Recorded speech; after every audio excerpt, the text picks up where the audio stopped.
People fall for it not because they're unintelligent, but because the level of sophistication that scammers now have.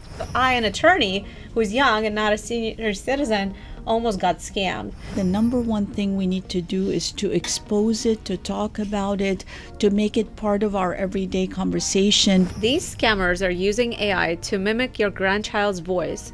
It sounds just like them, but it's not. And they're telling seniors to stay silent while draining their life savings. Summer, how do we stop this?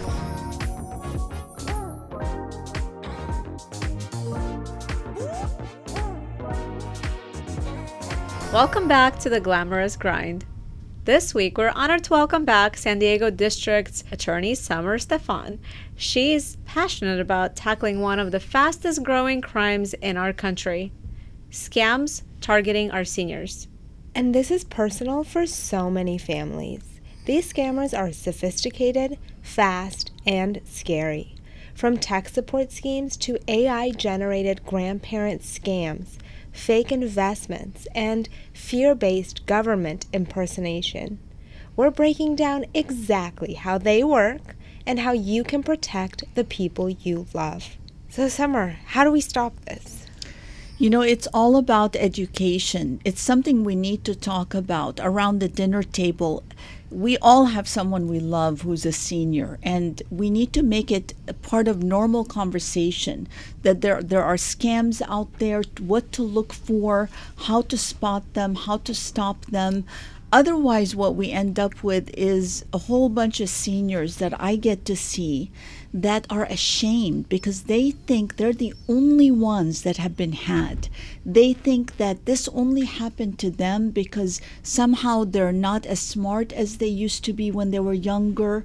And we tell them all the time, it's not about them. It's the fact that the scammers have gotten more and more sophisticated so that anyone can fall for it. And we've actually had people with multiple PhDs, patents that they've created, and they still fall for these scams. I was actually thinking about this as I was, contemplating this episode, is the shame factor. I do feel like so many seniors are ashamed and they don't want to talk about it, and it becomes this taboo subject because no one wants to think it's going to happen to them. But I think it's important to highlight the fact that people fall for it not because they're unintelligent, but because they can't even conceptualize the level of sophistication that scammers now have. That is exactly right. And I mean, we're dealing with a case right now where this very intelligent, sophisticated woman, she had done so well in her life, and she lost almost $1 million. And she is yet to tell her own family. Luckily, she reported, and we're there trying to fight for her, but she's ashamed to tell her own family. And that's why I say the number one thing we need to do is to expose it, to talk about it, to make it part of our everyday conversation, because this will help seniors and help everybody to kind of have a trigger and say, oh, this sounds like something I've seen before, I've heard about before, I've discussed before. I better slow down and really check whether this is real or not. I personally had a lot of experience with that, and I'm not ashamed to admit it. I almost got defrauded last year because somebody called me and said that they're from Chase Bank. Someone is going around the banks pretending to be me to pull out money from my accounts, and they had me call in, verify, and like an idiot, I gave them the verification info they wanted. Ultimately, I ended up reaching out to my banker because I was directed to go to the bank and close an account and open another one. And I had a question for her. She's like, that was not us.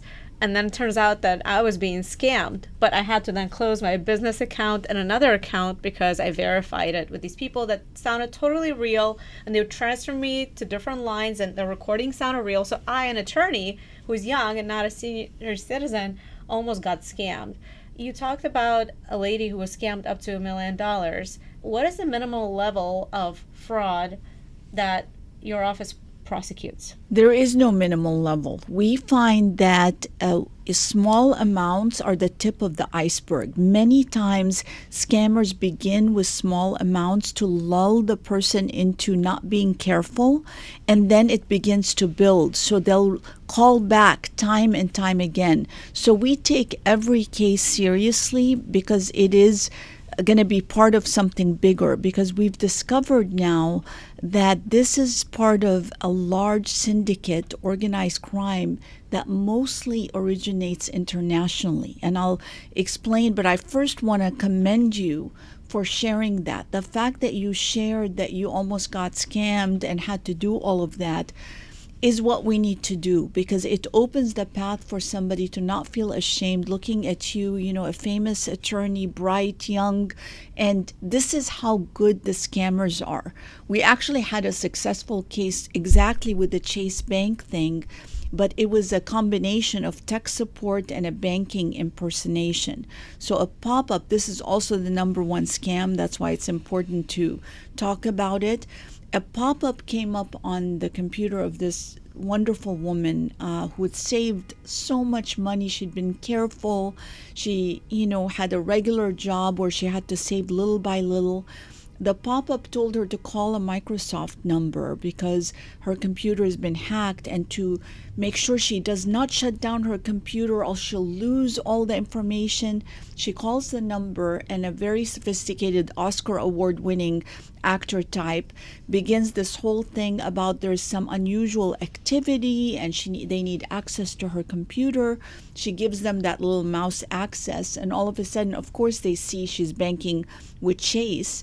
And soon enough, she gets another call. It's from Chase Bank, pretending to be Chase, and telling her there's unusual activity, exactly as you described, and she needs to come and take the money out and not to tell anyone because they suspect internal fraud at the bank. So they are really masters of their trade of creating a situation where you feel like you can't share the information with anyone or you could lose out.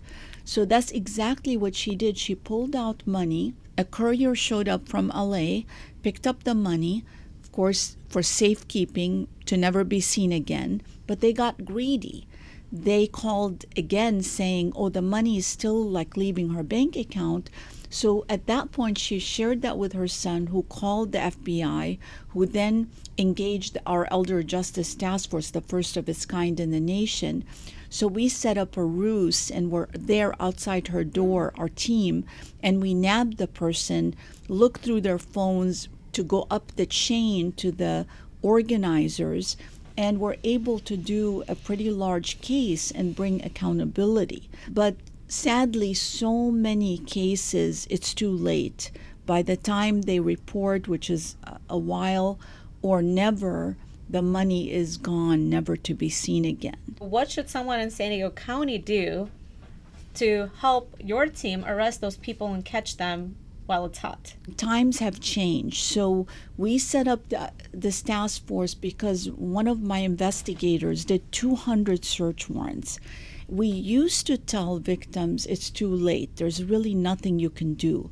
But after we did these search warrants, we saw that they all led to similar type syndicates originating in LA, but also going all the way internationally, leaving wires, leaving the country. So we told the FBI what our search warrants showed, and they were very, very engaged, and we're grateful to them. So together, we formed an Elder Justice Task Force. We also have a fusion center, so we link up all these reports and we create patterns of criminal activity.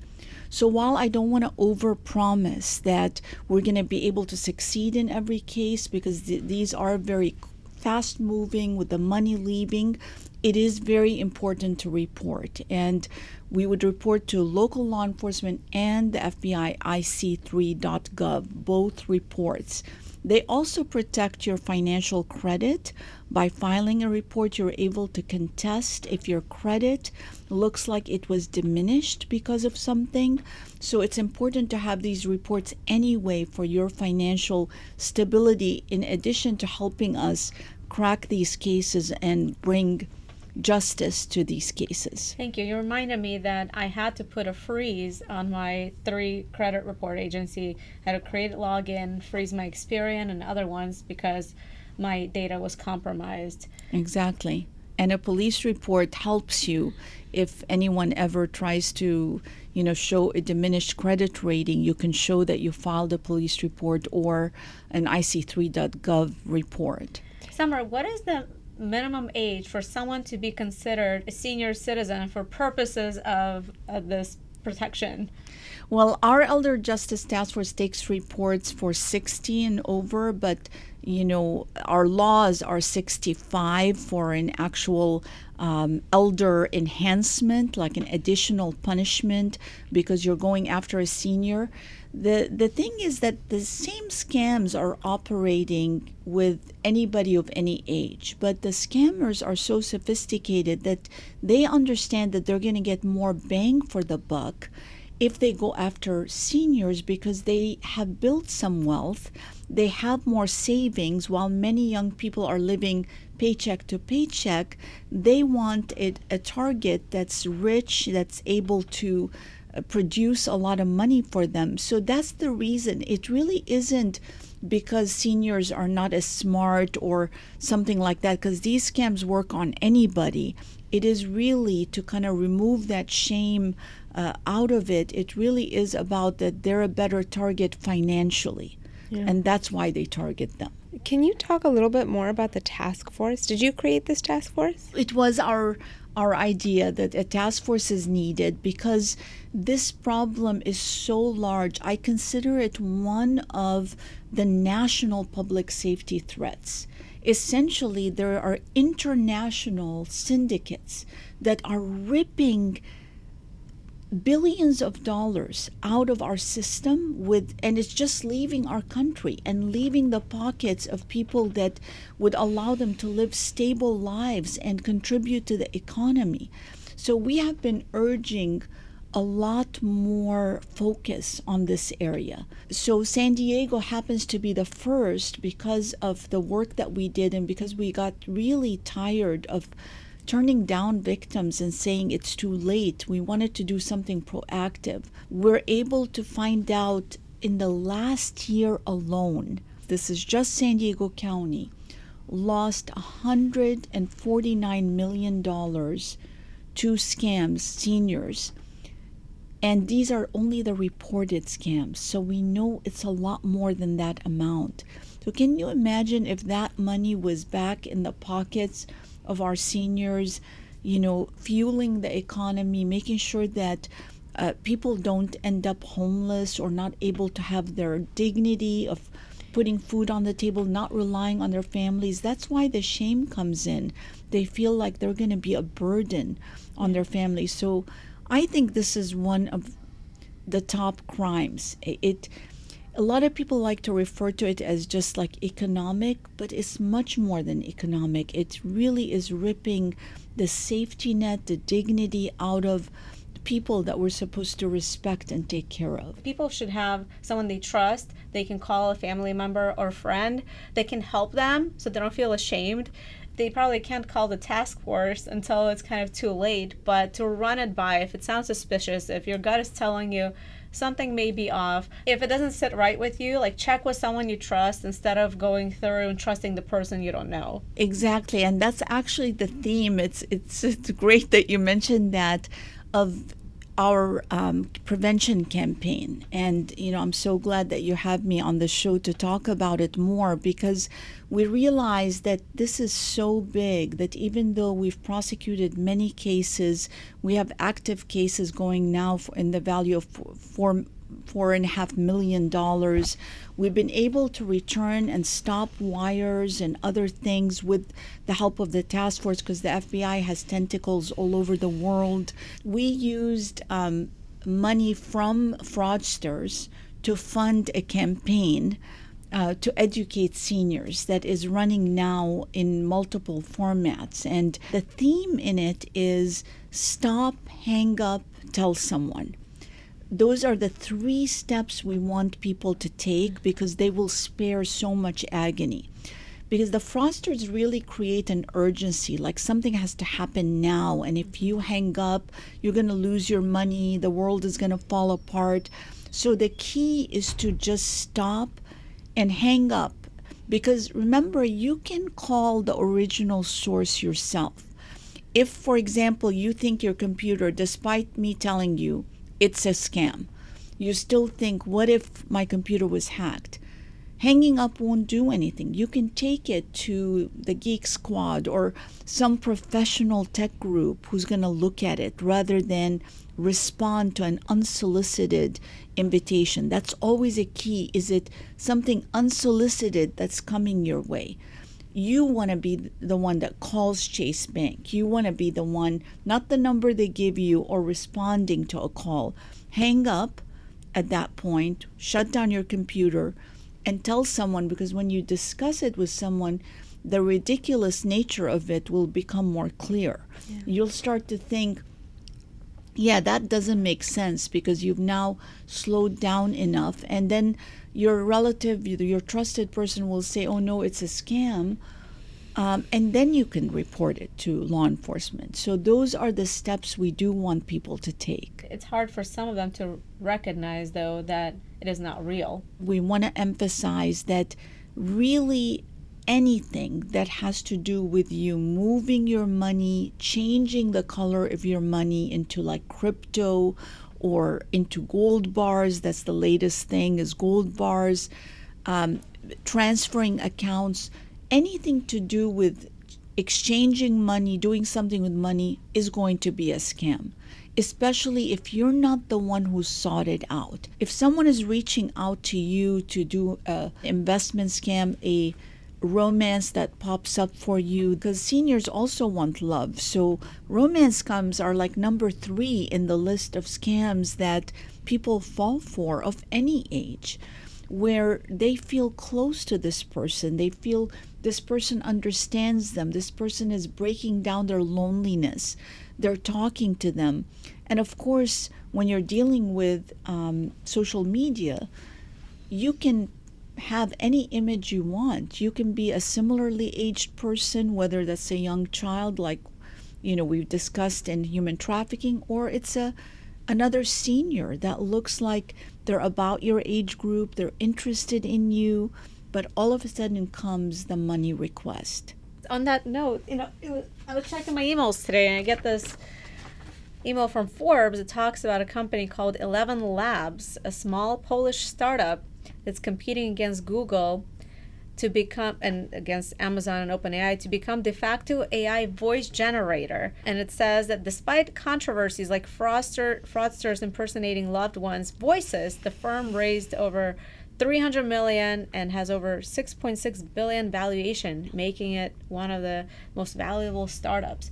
So that's coming to the U.S., obviously, and is competing with other AI products. Have you run into any cases where there's a voice in the grandpa scam? Because it used to be where a pretend lawyer calls and says, oh, your grandchild is in trouble, they're in a jail, they were off for spring break. We see this during spring break a lot, and they had an accident and now they're in jail, and things are going to go really sour for them in this international country system. You have to post money for them to bail them out. Now you will actually hear your grandchild's voice, because all it needs is a couple of minutes of postings of a grandchild on Instagram or wherever where they posted a video. They'll take that video and use the different words and put them together in a message that they need help from grandma. So we tell families now, in order to fight back against it, if they're really worried, even though it's going to be a scam, and we need them to stop, hang up, and tell someone, but to create a family code that only your family knows. So if someone calls you needing money, they're in an emergency, they were in a crash, they need you to immediately transfer money to them, Ask them what your family code is, and then you'll know, because AI has not advanced enough to read our mind yet.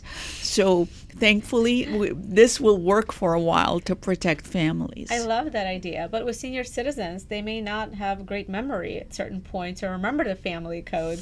That would be trouble. Just like our ever-changing computer codes, you can write it on a sticky, put it in a place that they can refresh their memory with it, like in a visible place. And it's crazy with the rise of AI how everything is so quickly changing, and I'm sure law enforcement has to just as quickly adapt to all of the changes. And I think you're right, there's no way to fully prevent it, but having systems in place is probably the only way to at least try to get ahead of it. And I think that the main thing is knowledge and education, like you said, and making sure that it's not a taboo subject for senior citizens. That's exactly right. I just testified with our in-house expert, Scott Perillo, at a state committee that's part of the legislature, advising the legislature on senior scams. And what we were saying is that America is really falling behind in terms of having systems that protect against AI, against these types of international scams. The reality is Australia and the United Kingdom have taken leaps and bounds and have actually reduced their scams by almost 30%. Wow. In America, our scams are only going up because we keep saying privacy and giving social media companies like free rein when we should be demanding a little more control. So there should be a public, private, police, law enforcement. We can't do it all. We need the same systems, like the fact that, for example, in the UK, you cannot mimic an area code. You're not allowed to mimic a local area code when you're an international number. That would be great if we could have that. I get spam calls all day long. Exactly. And it says +619. And Exactly. it even uses the first 3 digits of my cell phone number to make it sound like it's local. Exactly. So we used to tell people, don't answer any calls outside your area code or that are part of your caller ID. That's all gone because they can mimic that. So what we need is, we'll keep doing what we're doing, but we need a whole systems change so that there is social responsibility by the phone companies, by the providers, the social media providers, so that there's more built-in protection so that we can fight back. What we do know for a fact now with our Elder Justice Task Force connecting the dots, that pretty much over 90% of these scams are originating in foreign countries. They're originating, in India, Nigeria, in just China and other places where they actually sadly have people with scripts in human farms, essentially, where their whole job is to call and call and call and contact and read the script so that they can scam people. And they often have 2 people even working together so that it looks much more believable, with a third person calling while you're on the line with the 2 people to reaffirm the scam. So this is very well organized. So it's going to take a national movement, cooperation and pressure with international countries, better systems to catch money launderers that are dispersing the money and moving it out of nation, and then the private industry coming together to put more controls for these pop-ups, for spams, for mimicking different numbers. We have a lot of work to do. And I think our Elder Justice Task Force is showing the way. We've had a lot of interest. We've even talked to Congress about it, to the staffers on what we need to see to do better, and to our legislature. But in the meantime, we want to continue the fight, and we want at least our community to be well educated on what the red flags are. All right, Summer, this is our lightning round. We're going to give you some scam scenarios, and you're going to tell us whether it's a green or red flag, legit or illegit. The first one, your bank calls you and says that your account was hacked, but they need you to go to the bank to move some money to a safe account. Red flag. It's a scam. And if you're at all concerned about it, you yourself hang up and you call your bank, the number that you have, and verify. I was fooled and I dialed the phone number they gave me to manager. Oh my gosh. And then I had the guy's cell phone number, the manager, and I talked to him like an idiot a couple of times. So I fell You for it. fell for it, everybody is going to fall for it. That's the whole point of today's segment. But, the good news is, although Thanksgiving is behind us now, we're having this discussion before Christmas. So around the next Christmas holiday party with family, everyone can come up with the secret family code to avoid scams. So this was still good timing, Summer, for you. That's to a warn us. green flag. Great job. Yes, you'll be the most famous person at your dinner table. Okay, scenario 2. A young relative calls and says they need you to post bail on the phone, but you can't tell anyone because of the legal situation. Red flag. It's a scam. That's the famous grandpa scam. It is crazy that AI can take a voice from an Instagram video or a Facebook video that was posted by a family member inconspicuously, just very innocently posting their kid, and then they take that voice and turn it into a cry for help to get money from the grandparent. That's just insane. Oh my God, Summer, but you're all over the news and your voice is everywhere. Could district attorneys and others be getting calls from you to, hey, drop this case against someone? I mean, is that a risk? And what is government doing about protecting, their own employees from such fraud? I mean, it happens. We're always looking for, and we're shutting down fake websites that try to pretend it's me. So if you see something that you don't like that I did, give me the benefit of the doubt that it's a fake account, and call us and we'll make sure we take it down. All right, another scenario. All right, the IRS sends a letter, not a call or text or email. Is that a green or red flag? That could be a scam or could be not a scam. But again, don't respond to the email or anything that they give you in the letter. Rather, you yourself call the posted legitimate IRS number or call your tax person to verify. I'll tell you what my father does and tell me if it's a red flag or a green flag. He now sends all calls directly to voicemail and doesn't pick up his phone all day unless it's me calling him, and we have a hard time reaching him. Although he's at home, he's like, I'm not going to answer them because he's scared to get scammed. Well, he should put all the numbers of the people he does want to talk to, like his daughter, in a caller ID. And that way he can not answer any calls that aren't part of his caller ID system that's already identified. None of these prevention strategies are foolproof, but coming together and especially exposing it and discussing it, explaining that the way the scams work, there's multiple forms, but the tech support scam is the number one. Someone's going to help you with your computer, and it's Microsoft, and call this number and they'll help you. That's a scam. The romance scam, but I'm overseas, I'm a doctor saving lives, I'm in the military, but you need to send me money because they froze my accounts in this country I'm in. Again, a scam. Grandma, grandpa, I'm in jail. That's a scam. The government, you overpaid something or underpaid and we're coming after you. Government doesn't contact people that way. That's a scam. So almost, the banking scam, the impersonation scams, the toll scam.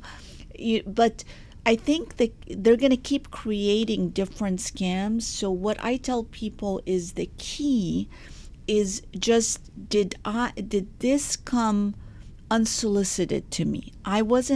I'm not the one who called my bank and now my bank is calling me back. I'm not the one who called my doctor. Now the doctor is calling me back. It's unsolicited. That is a red flag. That is a scam. Okay, now for the listener question portion of our show. Let's get gritty.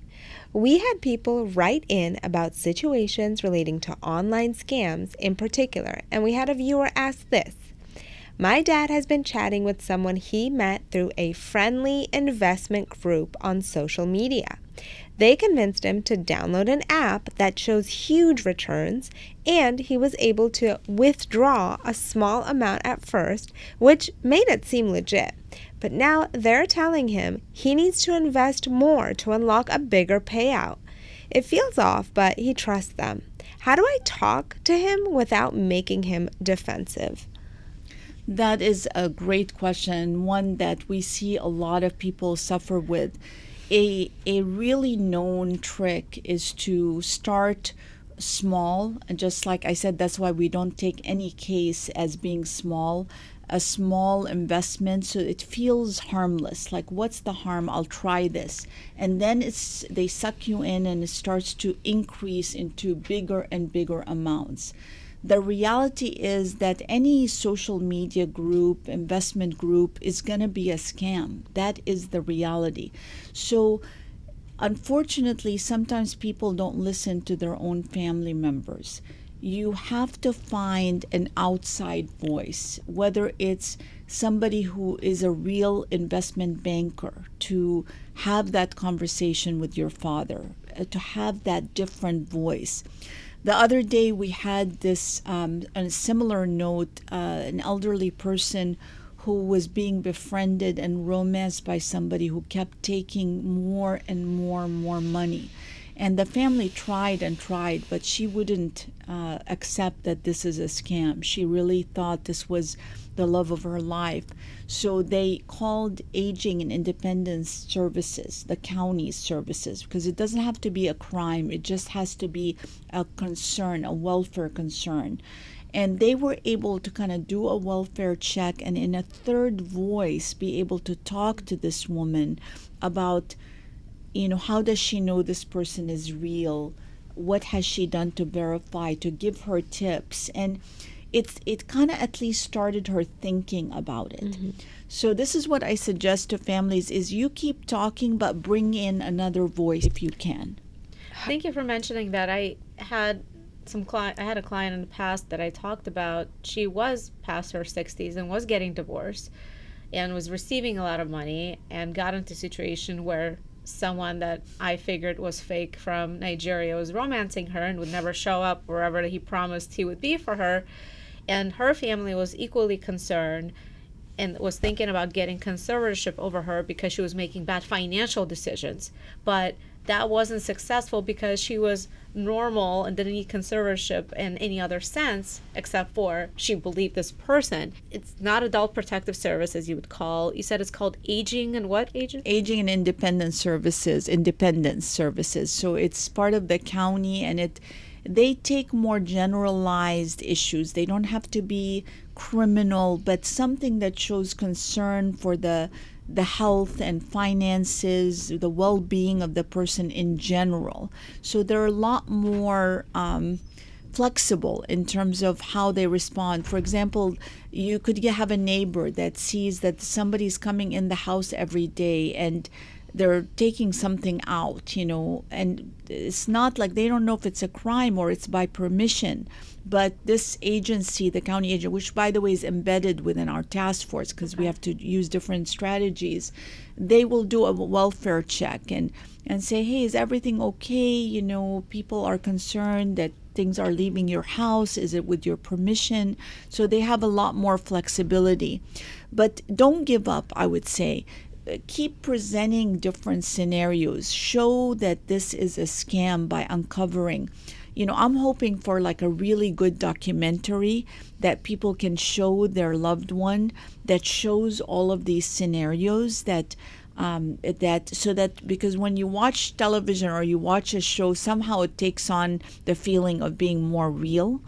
So we need to do more in the art world, in talking, to convince people that this is actually happening and that anyone can fall for it. And I think it's important to highlight one thing we haven't really touched on enough, I feel like, in this entire conversation is like the human aspect of it.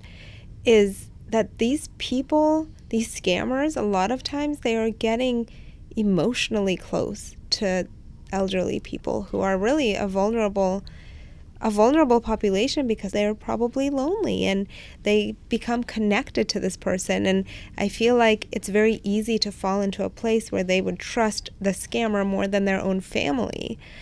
And that's a very sensitive topic, I feel like, to even touch on.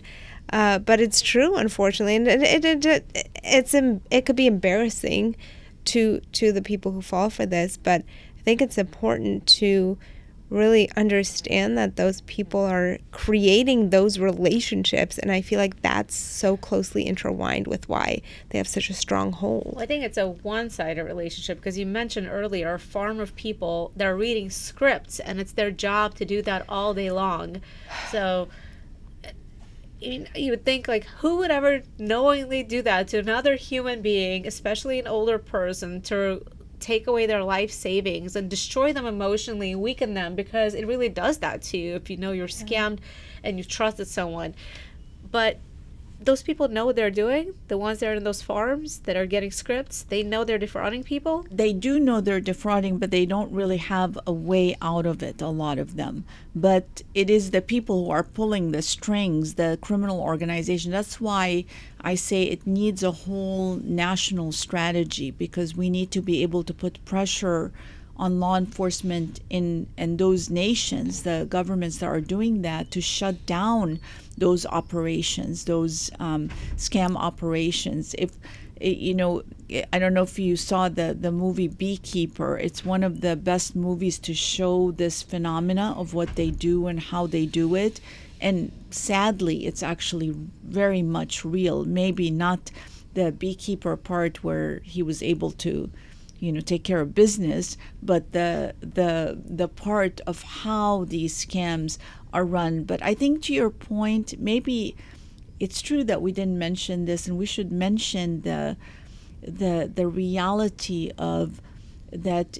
Honoring our seniors means time. Time is precious, but spending time and having those conversations and showing the senior in your life that they're valuable, that they're loved, that their opinion matters, that could also be a safeguard against scammers who are preying on their emotions, preying on their need for that interaction. So I think that's an excellent point.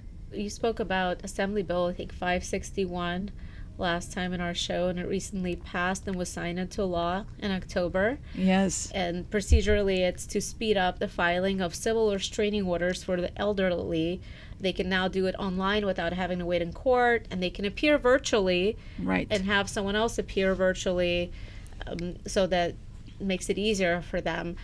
How would this bill and the enactments, procedural enactments, help someone in a situation where they're a victim of financial fraud? If it's a known offender. So it's not going to help you if it's an international syndicate that is reaching out to you. But sometimes, sadly, people are defrauded or abused economically or physically by someone they know, by a family member. Sadly, we have many cases with a grandson who has a methamphetamine addiction, who preys on a grandparent who's gonna, keep stealing from them, breaking into their house, taking their things, taking their credit card and using it. So a restraining order is very helpful there, and it's scary to go to court and do those things. We have opened family justice centers. You're well aware because you all provide volunteer services there. We have one in San Marcos in the North County, One Safe Place. We now just opened one in the South Bay, One Safe Place South. And that's a place not just for children and adults who are being abused, but for seniors with a lot of expertise there. So a senior can go there, get supportive services, get a volunteer lawyer to help them fill out the restraining order. And there's a remote courtroom inside the Family Justice Center, our Family Justice Center, where they can remote into the court with the lawyer sitting next to them, where they don't have to go to court and do it. So this is an exciting new innovation and development. Well, thank you. And I think it's important to mention that since our last episode, you opened up the South Bay One Safe Place. Being in South Bay, there are a lot of immigrants, and immigrants are often taken advantage of, especially when they don't speak English, and they'll get a text or a phone call and they get scared and they may give away their money or access to their accounts. Would financial fraud on senior citizens, victims of fraud, could they go to One Safe Place to get assistance there, to report it to FBI, and to get help from the agencies you previously mentioned that are in San Diego County?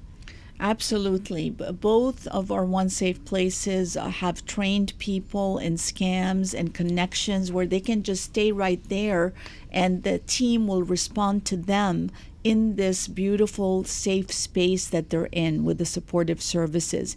And they'll help them report it, fill out the forms. If language is an issue, we have translation machines, that are able to translate. We also have people who speak Spanish and other languages there present, but we also use technology to properly translate in any language. That's so important for older people and immigrant communities, because a lot of them are not good with technology. Older people are not good with cell phones and texting and setting their passwords and remembering those. Exactly. So going to One Safe Place, whether it's in South Bay or North County, would be very helpful to get things reported and potentially get some prosecution out of it.